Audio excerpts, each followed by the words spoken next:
بسم اللہ الرحمن الرحیم۔ السلام علیکم۔ ایک آدمی کے 4 بیٹے تھے۔ وہ چاہتا تھا کہ اس کے بیٹے یہ سبق سیکھ لیں کہ کسی کو پرکھنے میں جلد بازی کا مظاہرہ نہ کریں۔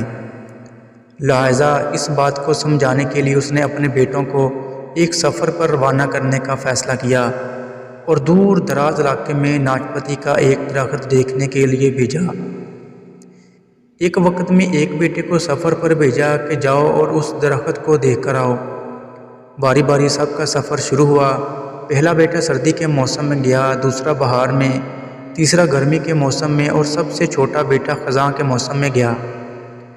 جب سب بیٹے اپنا اپنا سفر ختم کر کے واپس لوٹ آئے تو اس آدمی نے اپنے 4 بیٹوں کو ایک ساتھ طلب کیا اور سب سے ان کے سفر کی الگ الگ تفصیل کے بارے میں پوچھا۔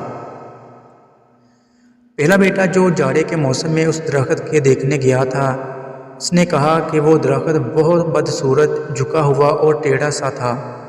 دوسرا بیٹا جو بہار کے موسم میں گیا تھا، اس نے کہا نہیں، وہ درخت تو بہت ہرا بھرا تھا، ہرے ہرے پتوں سے بھرا ہوا۔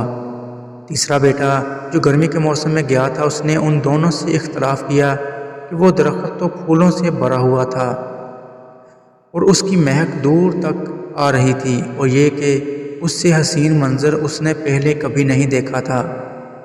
سب سے چھوٹا بیٹا جو خزاں کے موسم میں گیا تھا، اس نے اپنے سب سے بڑے بھائیوں سے اختلاف ظاہر کیا کہ وہ ناشپاتی کا درخت تو پھل سے لدا ہوا تھا اور اس پھل کے بوجھ سے درخت زمین سے لگا زندگی سے بھرپور نظر آ رہا تھا۔ یہ سب سننے کے بعد اس آدمی نے مسکرا کر اپنے 4 بیٹوں کی جانب دیکھا اور کہا، تم 4 میں سے کوئی بھی غلط نہیں کہہ رہا، سب اپنی اپنی جگہ درست ہیں۔ بیٹے باپ کا جواب سن کر بہت حیران ہوئے کہ ایسا کس طرح ممکن ہے۔ باپ نے اپنی بات جاری رکھتے ہوئے کہا، تم کسی بھی درخت کو یا شخص کو صرف ایک موسم یا ایک حالت میں دیکھ کر کوئی حتمی فیصلہ نہیں کر سکتے۔ کسی بھی فرد کو جاننے کے لیے تھوڑا وقت ضروری ہوتا ہے۔ انسان کبھی کسی کیفیت میں ہوتا ہے، کبھی کسی کیفیت میں۔ اگر درخت کو تم نے جاڑے کے موسم میں بے رونق دیکھا ہے تو اس کا مطلب یہ نہیں کہ اس پر کبھی پھل نہیں آئے گا۔ اسی طرح اگر کسی شخص کو تم لوگ غصے کی حالت میں دیکھ رہے ہو تو اس کا مطلب یہ ہرگز نہیں کہ وہ برا ہی ہوگا۔ کبھی بھی جلد بازی میں کوئی فیصلہ نہ کیا کرو جب تک اچھی طرح کسی کو جانچ نہ لو۔ اللہ حافظ۔